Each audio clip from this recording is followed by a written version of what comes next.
Watchparty, or today, depending on where you are in the world, or this afternoon even, for Sleepwalkers. As always, I'm Andrew, and I'm joined by Dom, and today we have a special guest, the fantastic Liz Lane. Welcome, Liz. Woohoo! Thank you for having me. You're very, very welcome. It's great to have a horror fan. Tell us a little bit about yourself online, where people can find you, what kind of stuff you do on your YouTube channel. For sure. So the YouTube channel that Frightcap, my show, is located on is Dead End Lane, Layne, like my last name. And I do that with my husband, and that just started over the past few months. And we try to hit it every other week on Fridays.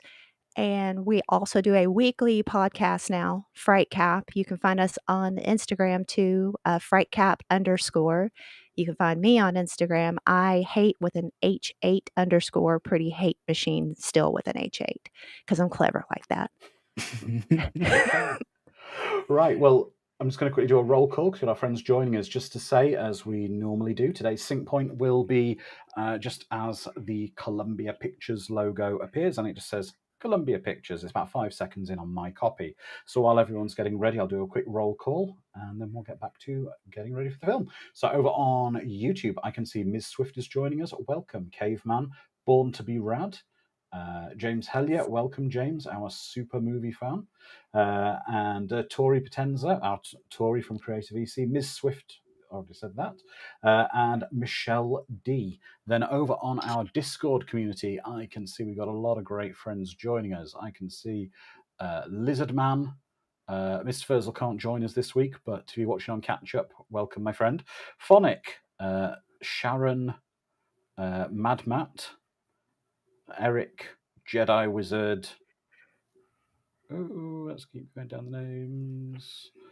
I think I said Phonic already. Eric, Plutonium Shore.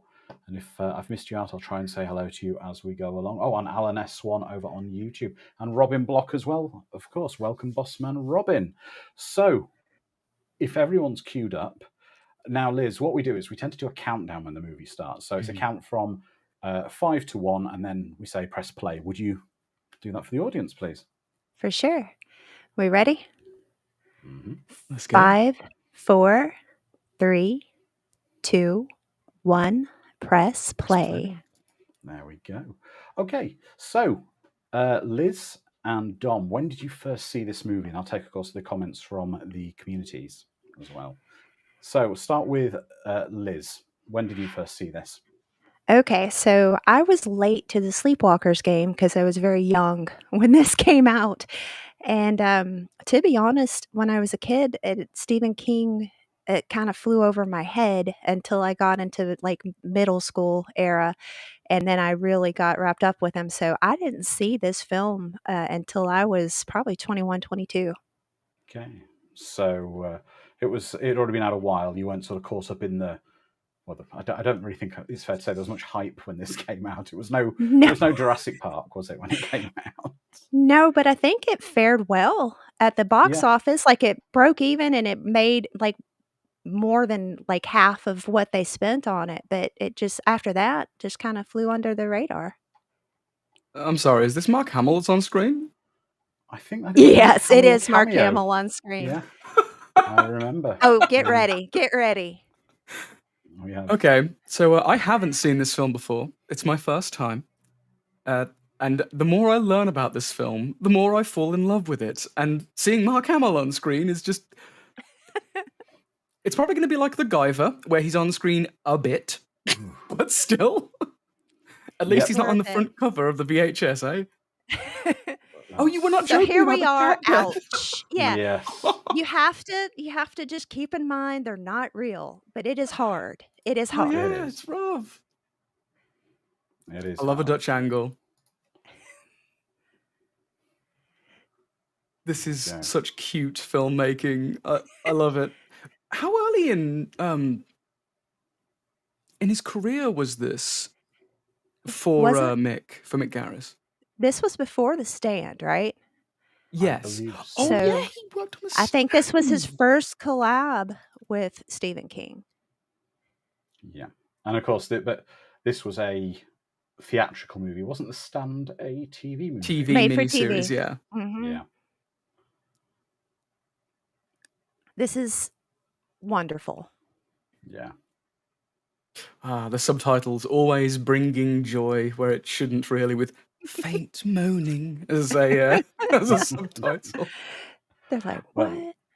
yeah, I saw this I saw this shortly after it came out. It was on satellite television, cable movie channels in the UK. I had a friend who was very much into Stephen King, and it was just anything Stephen King was consumed. And this was one of the movies. I think this was a relatively a new movie when he was getting into when we were getting into Stephen King. If you would have told me this is a TV movie, I would have believed you, because That's one thing I would that say. effect.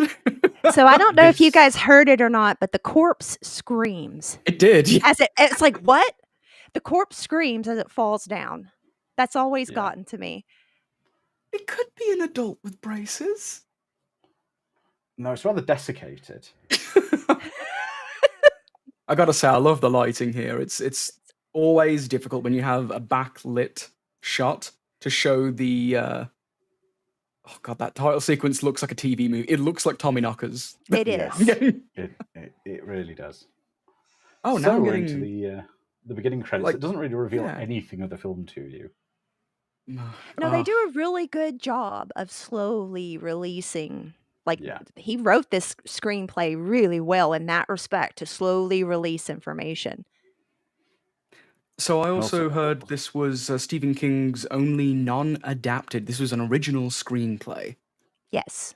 which is fantastic. Ron Perlman's in it as well. Come on, Oh, come get on. ready. I don't know if Get ready. anyone else would agree That's with me just that's the bottom of the A list. Just get ready. I think it's almost fair to say that the box office bomb Catwoman ripped its opening credits off from this movie. I've never really even realized that. And Glenn Shaddix, I don't know if you just noticed that or not, Otho is in this film. Oh, It's got royalty. This film has. It hasn't does. it? How? Okay, that picture's weird. It's a film. It's a film. I'm hyped. I am so excited. Dom, you've The got the cast biggest alone. smile on your face. Yes! I mean, I thought I was going in just knowing that Shelley Johnson from Twin Peaks and the alien Borg Queen are in this. So I There's was so already many. hyped. You will the- lose your mind in this Well, the film Discord because there's chat so are many freaking people not out. listed. That it's got Brian Krause, who was Leo from Charmed, in it. Oh! Is this going to be one of those things where we're always like, wait, this person was involved? How have I not seen this movie? Yes. Phenomenal. This is definitely something I have to fix, and we are fixing it right now. There we go.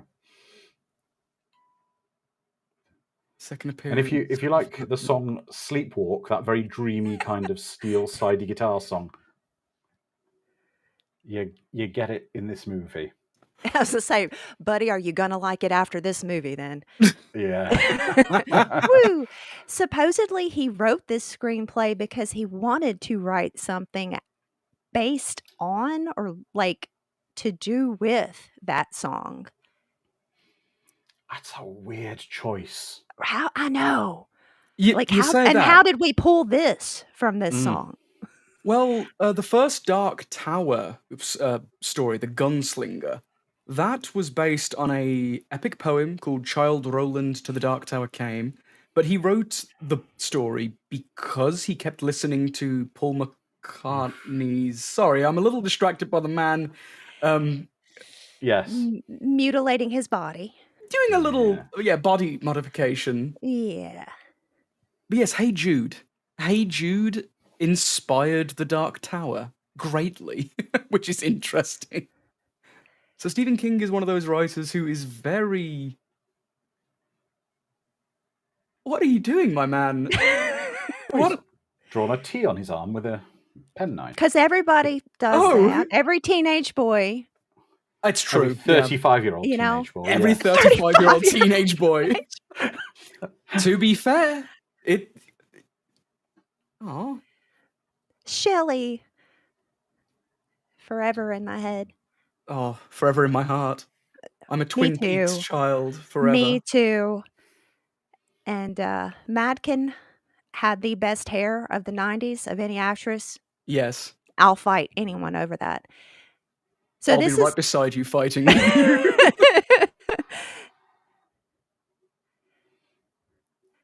we see that they literally trap cats. Yes. So we're like, "What? Why?" Is this his mother? Yes. Yes.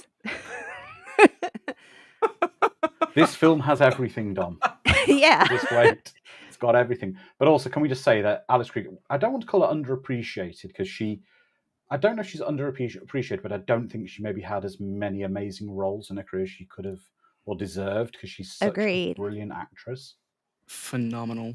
Absolutely And phenomenal. And hauntingly intoxicating. You Mm. can't take your eyes off of her. the comments in this chat are killing me. I like Ray that. Wise is forever daddy's Dom's daddy. Like, It's good stuff. Best movie for fans of cats and incest. Madkin's eyebrows are legendary, and Michelle, I 500% agree with that too.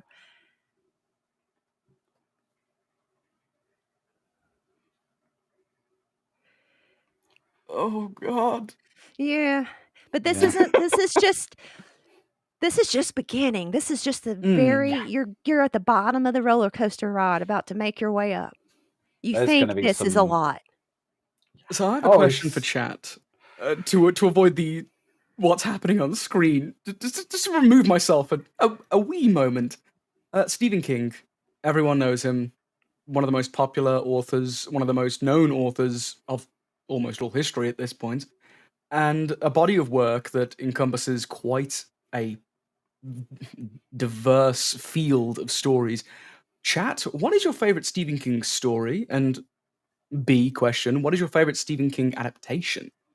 And I'll ask Yeah. the pair of you as well. What's your favorite Stephen King story? The Dark Tower is cheating, so I can't say The Dark Tower. Well, is it really cheating? For sure, it encompasses everything. I love The Dark Tower. I have my collection over there. I'm eagerly So, awaiting I don't know the if you can see my adaptation. caw, but it's always on my thumb to remind me of who my family is, what my purpose Your is. You know, carpet. that's my wheel. And I'm a Dark Tower series person. So Running here we Man for go. me. Is it? That's a I think great Running- choice. Yeah. Sorry, I was taken aback I- by Mother being took upstairs. What was your answer? Yes, I said The Running Man, but I'm distracted while he's passionately taking his mother upstairs to the bedroom. Gotta love a Woo! good. Oh my God, he did the comical closing the door with your boot as well. So I'm just here to say my husband doesn't take me to the bedroom like that, but he will. Brian Krause will take his mother to the bedroom like that. So what's going on with this movie? And, woo! And here is the light. Woo. 11/22/63 from Michelle D. The book is amazing. I love that book. When the Sharon. miniseries came out, I was so angry. I've just got to say, great comment from Sharon over on Discord, as always. Green Mile. The Green Mile. Phenomenal story. It is. Phenomenal adaptation. One of the best adaptations. Weirdly, his adaptations that aren't horror are usually better. Like I The agree. Green Mile, Stand Running By Man. Me, which is that Running Man, yeah. Yep. From the Body, of course, Stand By Me. They've got... Right, that thing that she's using to clean the carpet. Oh no, the mop? I didn't see what it was. No. It's called the a rolly rug vacuum. Rug sweeper, thing? yeah, but Yeah. Eddie Izzard has a great name for it that many people in the UK have adopted the name of. It's called a hodda-da-da-da, because that's the noise it makes when you clean the floor. It goes hodda-da-da-da. Oh, Sharon again, Shawshank Redemption. Storm of the Century, James Elliott. I remember watching that. Give me what I want and I'll go away. Exactly. I love that movie. Rose Red. Got such a body of work. I've recently started reading Duma Key for the first time, and I keep forgetting how Stephen can just pull you into a story. Mm-hmm. I wonder how much of that book was written based on his accident as well, because it's about a guy who is in an accident, loses his right side. What a scary period in time when he did have that accident. Oh, here goes the popcorn. I love that scene. Yeah. I love it. I don't know why. I wonder if this film would have been better if they didn't show us like horrific incest before we were introduced to the charming lad. Dom. You know Mr. what the executive. Pibb! You know what the That's my executives are drink. like. You can't have the movie without the incest. We got to start with the incest. Yeah, the executives. Oh gosh. Oh, Sharon, you're reading Fairy Tale. See, when he wrote The Talisman with Peter Straub, I really enjoyed it because it scratched the Dark Tower itch for me. And I feel like Fairy Tale might do the same thing because it sounds like it is essentially the same thing as The Talisman. I need to give that a read as well. You can tell he's evil by the fact he had Mr. Pibb of all the beverages. No, it's Nectar of the That's Gods, wonderful. Andrew. Oh my gosh, you don't like Mr. Pibb? I'm I British. love Mr. I'm Pibb. British. We have weird tastes for sodas. Do you like Dr. Pepper? No. Wow. Exactly. You're It a tastes like monster. fizzy cough mixture to me. Well, also, I'm in the South, so everything is heavy sugar. It's just Mm. full on. So maybe it is a cultural difference. It Mr. could Pibb. be. No, it's not It's my. delicious. Not my. I have a map here in Las Vegas of every establishment that gives you Mr. Pibb. And I write I also don't angrily like- on my blog when the Chipotle down the road does not have Mr. Pibb in service. But Dom will Fix your agree with me, nozzles. being British as well. I mean, Dom lives in Vegas. He's British, but lives in Vegas. But you agree with me on root beer. It tastes like lemonade with germaline mixed in. Yeah, What? that's true. Not a big root beer fan. Wow. I love root beer too. I'm not like a licorice fan at all Yeah. or anything of that sort or anise, but root beer for sure. No, Wow. in the UK we have an antiseptic cream. Like if you get a cut, like Neosporin, that you put on it, and it's called germaline. It's the most popular one. It's bright pink and it smells just like root beer. Ooh, I miss these movie theaters. Oh yeah, me too. Caveman Ferris says Bueller's Dad, right?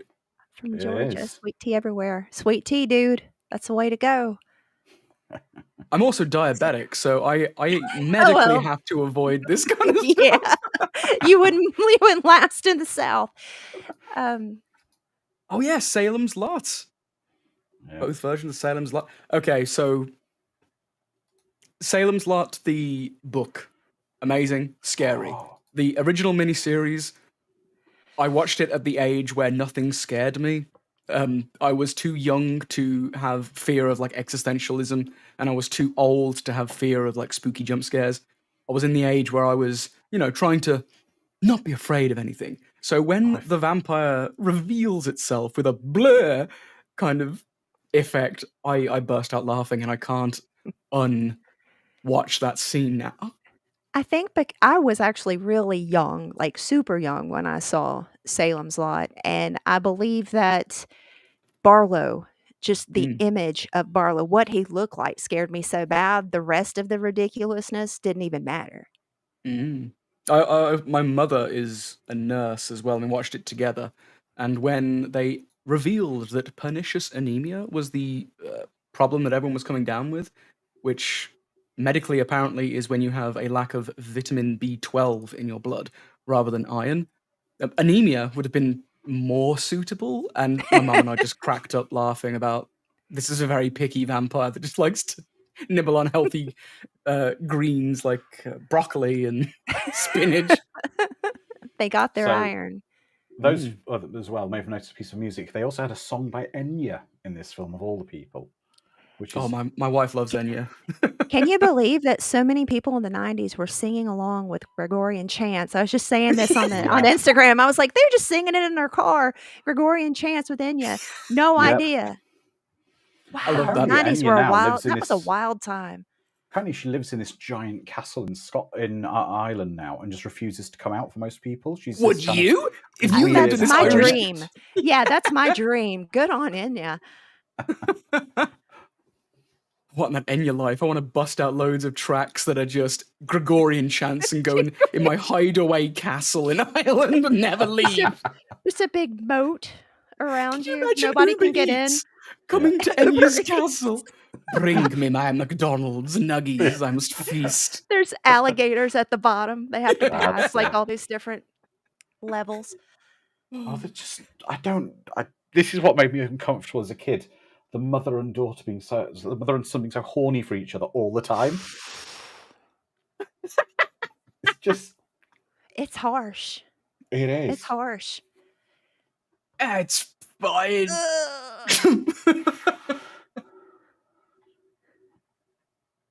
Seeing them kiss is almost worse than seeing them any other way romantically, Yeah. I think, in this film. Gary and James are requesting a Salem's Lot watch party. Maybe at some point we'll put on the list of It's ones a to do. big one, isn't it? It'll have to be a two-parter, won't it? Yeah, I think so. That's a long film. Mm. Oh, Shelley, please, I can only... Oh, there he is! Yeah. $35 yearbooks. It's quite likely a lot of the actors, because they've got so many of the horror royalty and so many of the 90s film royalty in this, must have been like, yeah, it's a Stephen King movie. Do you want to be in it? Yeah. Yeah. Just... How many hits did Stephen King have in the movie territory by this point? I mean, hits. Well, I think his issue, he had hits, but they were adapted. Like, think about The Shining. How much he couldn't stand The Shining. Have you seen the TV miniseries that he made in Rebellion? McGarris's? Yeah. Oh, yeah. I really enjoy it. Yeah, In different I do ways. I too. love the film. I love them really both like the for different miniseries. reasons. So he was ready. He was on a lot of drugs, and he was ready to he was flying high, late 80s to mid 1990s. So in this era, like, this was his, he didn't care. Yeah. He was going to make it happen. He was going to make whatever he wanted happen, and he made this happen. Yeah, he's unfortunately his body of work should have a subtitle sometimes that says co-written by a certain substance. Co-written by cocaine, or just cocaine is a hell of a drug. Sharon's saying by this time he'd written about 25 books, and most have been adapted. Wow. I know, it's incredible. He's one of the most successful authors. I believe it was cocaine era King, because it was coming out of the 80s, wasn't it? Oh, yeah. I can smell that classroom smash. I know. From here. Kind of school funk. The lighting is so nice. I miss this kind of... again, we're going into the early 90s. And it was with last week's Watch Party as well. I keep seeing X-Files, and I keep seeing like Buffy the Vampire Slayer, like 90s TV that took a lot of filmmaking takes from film, where TV was becoming a bastion for amazing stories to be told. And it's making me just really want to binge watch Twin Peaks, The X-Files, all my comfort shows. Anytime I see Madkin anywhere, it makes me want to binge watch Twin Peaks. Yeah. I need to check out Riverdale. That's something that I've never done. I've tried to. I tried to with the very first episode, and I just gave up. But I think if I stuck with it, I might like it. Was my first impression correct? From my perspective, yeah. I went in hoping for like Twin Peaks light, and I ended up getting nonsense. It's just wild. Well, this film isn't featuring too badly on one of the tropes we notice in when we watch a lot of films with high schools in it. Not that many of the background players are students who are massively older than the kids. They still look like they're in their 30s. Yeah, they look in their 30s. What did we watch? There was one film we watched on. They literally looked in their 40s, didn't they? Was it The Faculty? I don't know. It was something, wasn't it? It was one film we watched, and it was... Their kids were looked older than the adults. Yeah, it was grand. Oof. Look at Madkin's hair. Good That's gracious. perfect. We need to stop. I'm a married man. I can't keep gushing over. She's just immaculate and always will be. Michelle said her comfort shows also Dominic. So Twin what we'd love people to Peaks do is, if and you're watching us X-Files, right now, yeah. take a picture of the screen and could you tweet it out to our hashtags, Dom, which on socials are? Oh yes, at 80s horror doc and at 80s sci-fi doc. 80s horror doc, let's go with for this one. Yeah. Was this? Oh, it might have been Starship Troopers, where the students were all in their 40s. That was it. Xander in Starship Troopers. Yeah, that's very accurate. Yeah. God bless Paul Verhoeven. The bully in Christine looks 40. Yeah. Yeah. They have to age up the adults, don't they, to make the kids... Oh, I'm not going to spoil it now. I've just remembered something else as well. Incest or... No. That's been spoiled already. No, something else as well. Oh, come on. This is such a Twin Peaks house. It's a shot as well. Yeah. Through the stair gates.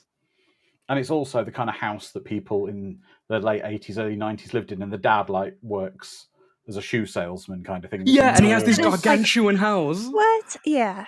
With a yard that can play a football game in or something. It's ridiculous. Well, my parents take rubbings of tombstones for the walls. Oh, yeah, I was about to say what. And he's like, yeah, I like it. Well, to be fair, he has the weirder family history, doesn't he?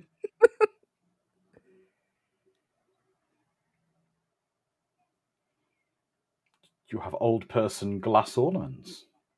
And oh, it's underwear. I was about to say tea cozies, but no, it's. Is it bad that I'm more humbled that she's a complete slob? I think the only thing I'm not liking about this now is I don't believe that's her bedroom.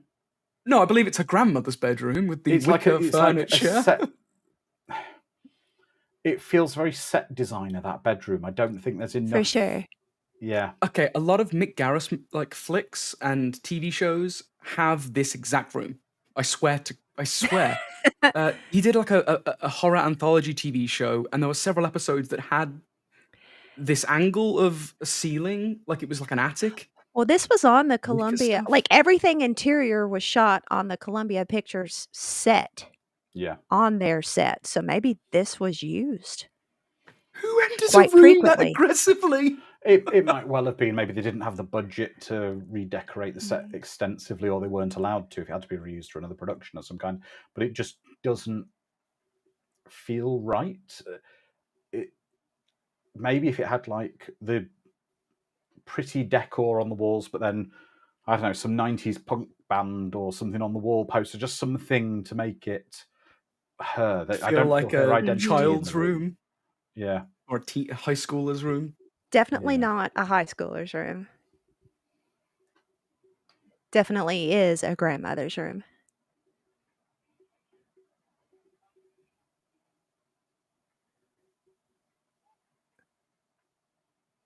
Has anyone here actually ever done a tombstone rubbing? No. In school. School? Really? Yeah, in school. Our school trips going to the brought on previous watch parties. I grew up in the UK, in England, in a place called Lincoln Cathedral. It's got a big Gothic cathedral, and it's actually got tombs inside it, and we'd have to go and do rubbings on school trips. Oh wow! I love it. Your school trips are to graveyards. I wish I was at that school. Yeah, I didn't go to graveyards. I had to sit through lectures and sit through Bible class. Graveyards would have been so much cooler. No, this was I even rubbed the tomb of a saint. They've got a saint who's buried there. Wow. So, yeah, my school trips sent me to abroad. I went to France, went to Germany, went to Auschwitz, which was not great. Well, it was great, but horrifying, haunting.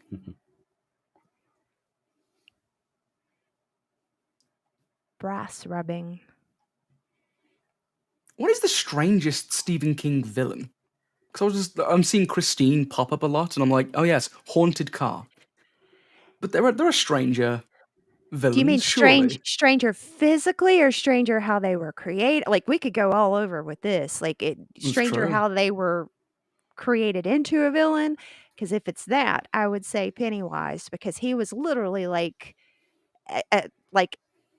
an eldritch entity that's the polar opposite of a turtle. but he came from the turtle accidentally. Yeah. You know, he was for lack of better terms, he was the fart of a turtle. Yeah. And became this evil entity. Like, what was that? And how did that scare us so badly? How does that still scare us so badly? It works. It's the magic of In King, I some suppose. weird way, it works. Oh yeah, the Langoliers as well. Yeah. I sure do love that film for Bronson.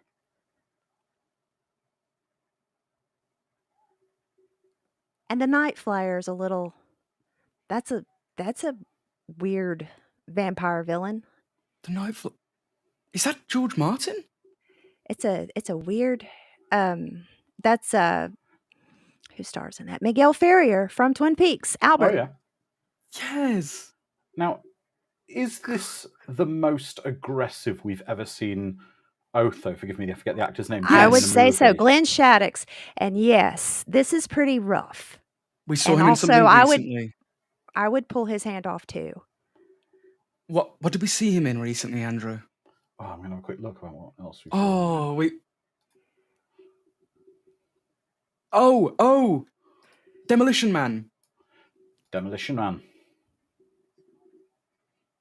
I always forget he's in Demolition Man. Yeah, he was like Otho Light in Demolition Man. Yeah, very similar outfit. Oh yeah. And he was Associate Bob, and he recorded it straight after this. Oh. I have his signature in my living room on a film still from Nightmare Before Christmas. Beautiful. Oh.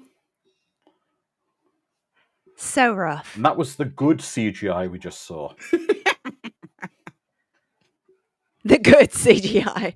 Yeah. But this is where you know, like, if incest didn't already tell you, this is going to get wild. I'm sorry. What? Can we just talk about this? The score is so playful and whimsical right now. It's like it wants me to root for the cat boy. Yeah. Oh. And in a way, you kind of do at this point. In a way, you're like, get him. Go ahead. Oh no, that's adorable. As much as I really love the camera being very playful and over the head spiraling down, it is so obvious that the actor is just waving his head around. He's just motorboating at that point. Yeah, that's right, James. He would actually be bleeding from an artery right now, not running. Having lost his hand, he would... Right. Okay, now. Okay, everyone, strap yourselves in now. Oh. There goes my hero. I love Clovis. Yeah.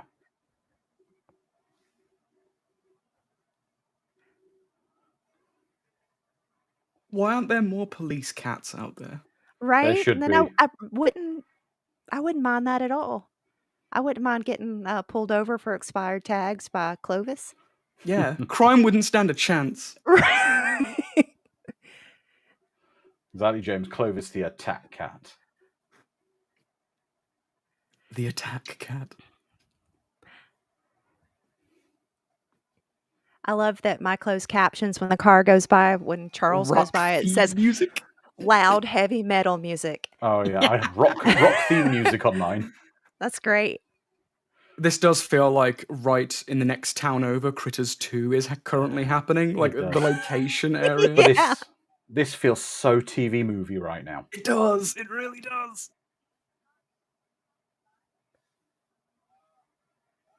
What the Jesus? He's doing at least 40 miles an hour.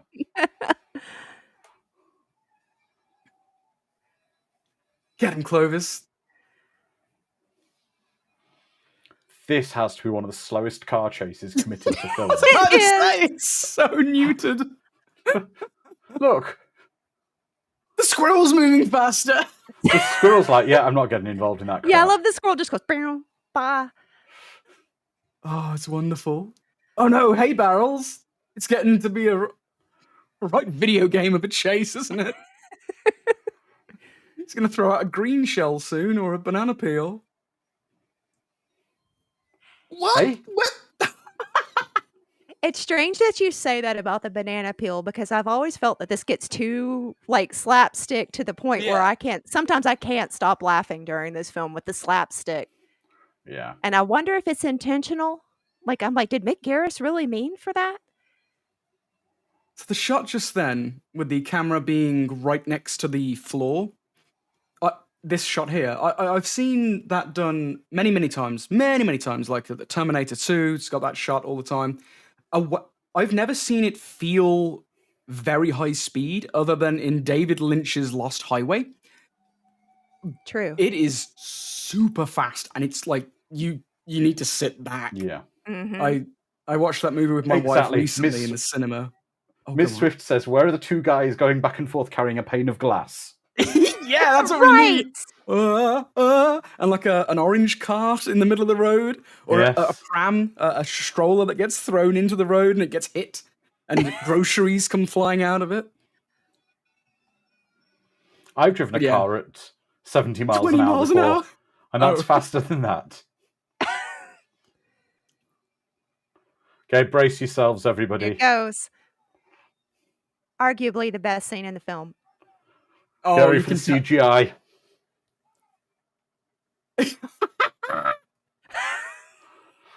Yeah, that's most of us looking at that CGI.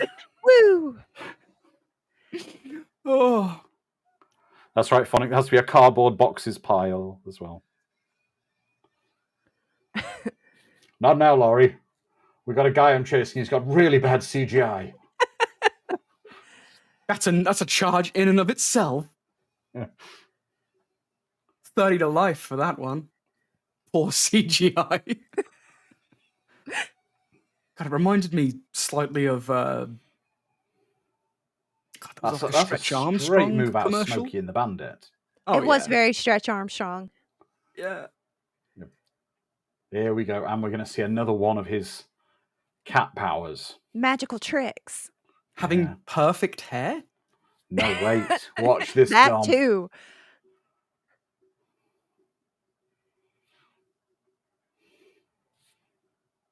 He's got a cloaking device for his car. So he's straight up Wonder Woman. I was going to say, so Wonder Woman's a cat person as well, then? Yeah. You didn't know she was a shape-shifting cat person all along. The Stephen King universe gets Miss Swift, the fast and the fur ears. Oh. I've heard some good puns today. I think that's pun of the night, Miss Swift. You get. I don't know. Alec Gillis's pun was pretty good, or awful, as he said. Oh, the cat. Wait, the cat vision is red? Yeah. You can see predator vision in it. The cat's targeting will lock on. Well, actually, here's an interesting thing about cats. If you ever see a cat looking at a target and you see them kind of wiggling, they kind of wiggle before they attack. The shack wiggle, yeah.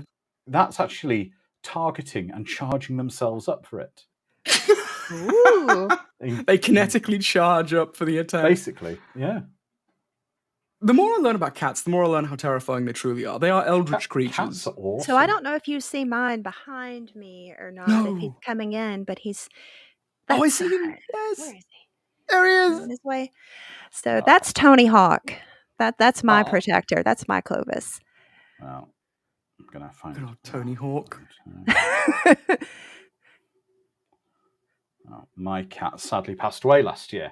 Oh, I'm so sorry. That's all right. His name was Merlin. He was old, but he was very, very judgmental. And I'm going to put the most judgmental picture I ever had of him in the Discord for our community to see. Because I'll slap in the picture of my old cat from many years back called Mr. Tibbs. He was amazing.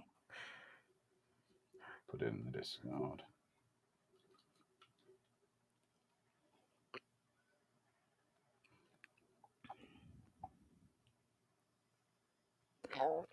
James almost 20 miles an hour.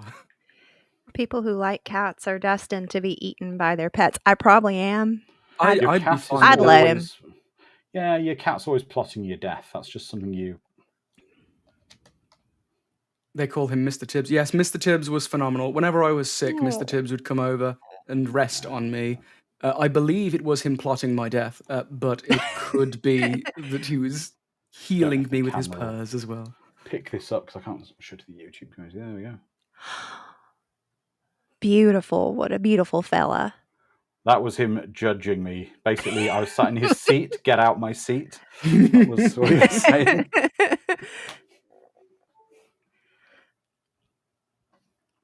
I'll find a picture of Mr. Tibbs and slap him in it. So my buddy Big Dan is in this chat, or was in this chat earlier. He probably still is. And we also do a podcast on Troma's Fantasy Shed network called Eat With Your Eyes.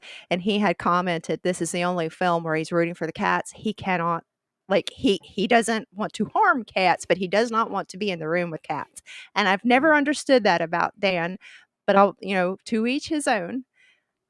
Yeah, exactly. I would have a billion cats if I could. Oh, yeah. I had an ex once, and she was petrified of cats. If the cat came in the room, or even in the hallway, she'd run into another room and lock the door. Oh, wow. Did she have an interesting relationship with her mother? I don't know, really. Could she be a sleepwalker? Maybe. Oh, wow. Big Dan, if you're still listening, are you a sleepwalker? That would make sense. Tori's obsessed with her sister's cat, Binks. Oh, I'm assuming Tori named for Thackeray Binks. That is too many candles. It's a lot of candles. That's enough candles to be like, Mum, that's a safety hazard. When you're having a lovely dinner with your mother, though, I can't even finish that sentiment. Have they not paid the electric bill? Yeah, that's a lot of candles. Mood. Well, Tori, you'll be very happy if you have a quick look at the watch party schedule. I've added another movie.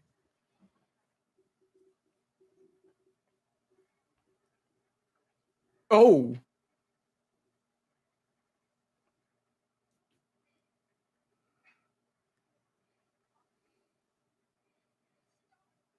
My wife beats me the same way when I don't bring dinner home.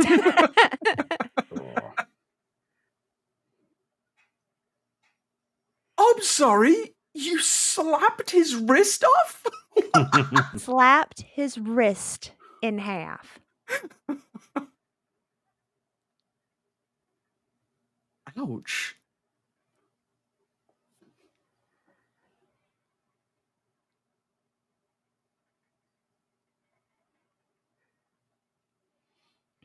James, that's going to be next year, but it will be on the. It'll be early next year. Oh, why? Have you guys already done 1 and 2 for Yes. RoboCop? Oh, RoboCop 1 and 2. Yes, we have. Yes. I knew you did the first. Yeah, we did the second as well. Recently. Okay. A couple months ago. I gotta watch that. Does this link to the beings in Doctor Sleep? You see, what confuses me is they're afraid of cats, yet they appear to be kind of cat people. Right? I would kind of thought maybe they have cats as their minions. I don't know. If they were dog people, maybe cats would be their enemies. It would make more sense. Yeah. Again, cocaine's a hell of a drug. Mm-hmm. Look at all these cats. Stephen King definitely loves cats. I love that about him. So many of his stories have cats as like the hero, like Cat's Eye. It's all about a cat saving. If I ever get a tabby cat, I'm either going to name it Clovis or General. I've never had one. Oh, look at him. Mr. Tibbs was a tabby. Oh. I hear they have the best temperaments of any cats whatsoever. Well, my cat was half pedigree Maine Coon and half random.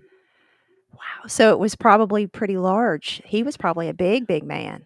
Oh, yeah. I'll see if I can find it. Oh, right. Okay. I'll get the photo in a minute now, and I know the scene we're at. The disturbing scene. What? Oh, the disturbing scene? Ooh. I'm so sorry, everybody. Oh. Whew. Oh, they are sweaty. Oh, and it gets worse.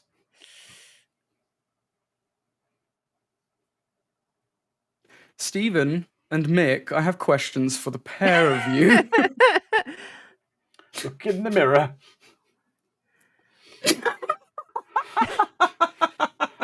I said it reminds me of the scene in Naked Gun where they're wearing giant body condoms. I'll never be able to watch Naked Gun the same.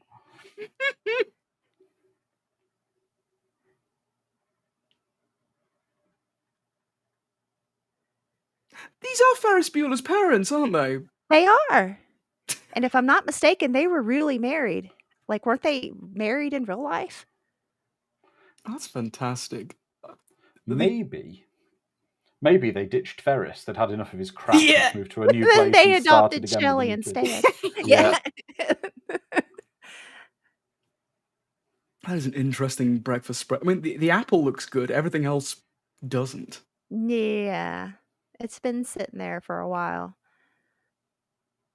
I always love looking at the placements in scenes. Oh, the pastries are making me hungry, though. You're sewing his wrist back?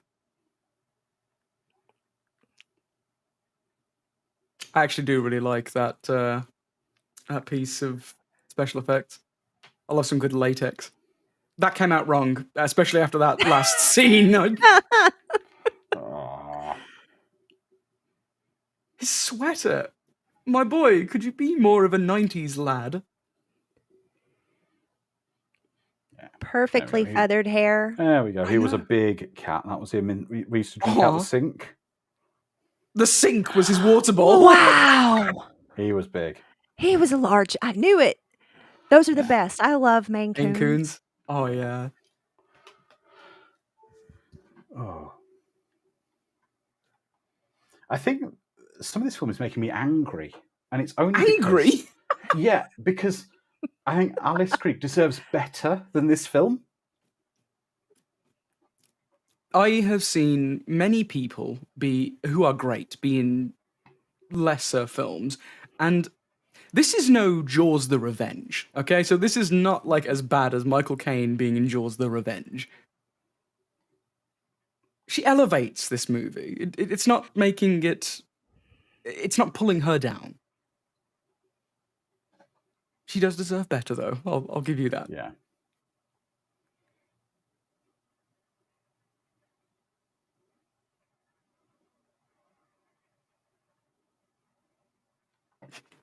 I wonder how many of these people were, brought on board because they were in the same film with Luke Skywalker, Shelley from Twin Peaks. It's just, I want them to avoid mirrors, not because it betrays who they really are to people, because we have to look at that. And we're reminded of The Naked Gun. Yeah. Okay, yeah, this is set dressing. This was popular in the 90s, though, like loads of like potpourri and really Victorian era set dressing. I was semi-convinced it was my grandmother's house that was just filled with old Victorian creepy things. Who needs scissors like that? Here we go. This is the other thing as well I seem to remember now. They have the ability to make the car change form as well. Yeah, the car became a red Mustang. That's right.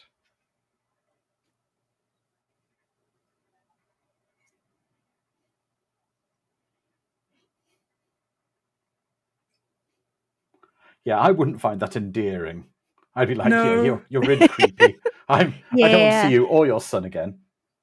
And I'm out. Yeah.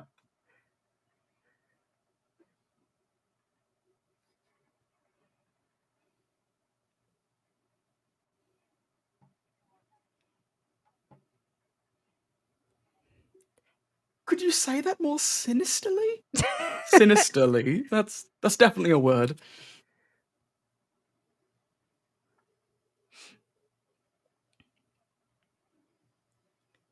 Oh, his new cat powers could make you change your car. Oh, he's got a little picnic basket as well.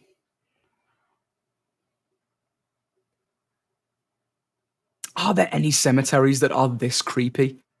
Because it's such a mood. I'd love to go and just haunt a graveyard like that. I've been to a few. Yeah, here in Las Vegas, there aren't really many cemeteries that are creepy looking. It's just scorching. You don't have tree cover. Rural Tennessee and Savannah, Georgia area also have some really, really cool, just gothic, decrepit cemeteries. I've got family down in Tennessee. I need to go visit them more often, purely so I can ignore them and go to cemeteries. Just go to cemeteries. You visit for 5 minutes. It's not too bad for me being in the UK. I mean, we're falling over old-fashioned cemeteries, and no shortage, especially where I live, because I can go about 20 miles from my house. I'm in rural Wales, where everyone's got his own little chapel. So every village has its own church, chapel, and graveyard. Ooh. Miss Swift has said it perfectly. Alice Krieg could make reading the phone book sound creepy, yet elegant. Mm-hmm. And yes, Hannibal Grimm, I have lots of sand here in Vegas. Well, James says, who has gone on a hot date picnic in a cemetery? It's an unusual choice, I'll admit that. Are you telling me if a spooky lass came to you and said, our first date will be a graveside picnic in the spookiest of graveyards? Okay, yeah, maybe it does say more about me, but I think I'd go to that date. I'd love it. Or get sacrificed, one of the two. Would you see somebody in this like old 50s Mustang with a sweater vest, you know, in a very prim and proper date, go to a cemetery? It makes it sinister. But if it's like you're a goth girl and the goth guy going in, it's like, oh, they're going to have fun. Yeah, it's expected. Actually, you are completely correct. It's the sweater that makes it sinister. It's the sweater. And the come hither stare, which is a little creepy. Oh, see, he gives a lot of creepy looks for Brian Krause, because those of us that know him from Charmed, we know a different character than old Charles Brady. I'd also be saying that clearly he's not used to doing rubbings of tombstones. He brought far too small a piece of paper to rub the apparently.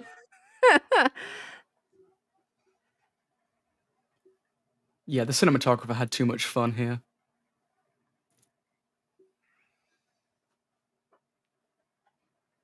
Now, you see, I don't want them to be a nice, happy couple. He's an evil cat person that is already in love with his mother.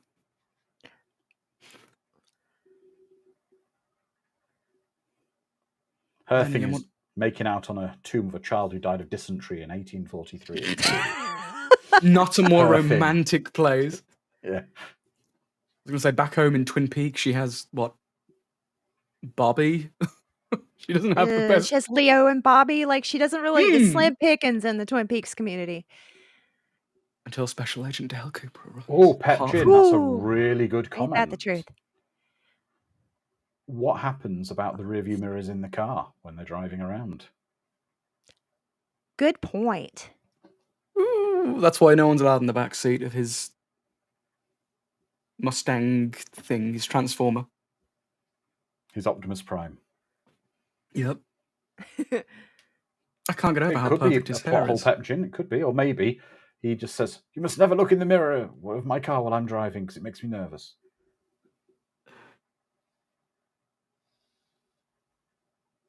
Even the soundtrack feels like TV movie soundtrack. It's haunting, it carries with you, but there's a lot of silence in this film.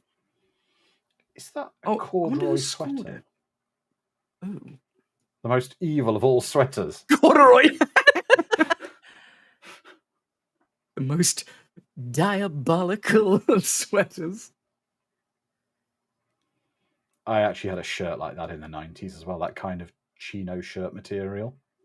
Well, because I was a child in the 90s, I was dressed in multicolored, like, patchwear stuff. Ooh, yeah, the block coloring. Oh, yeah. That was fun.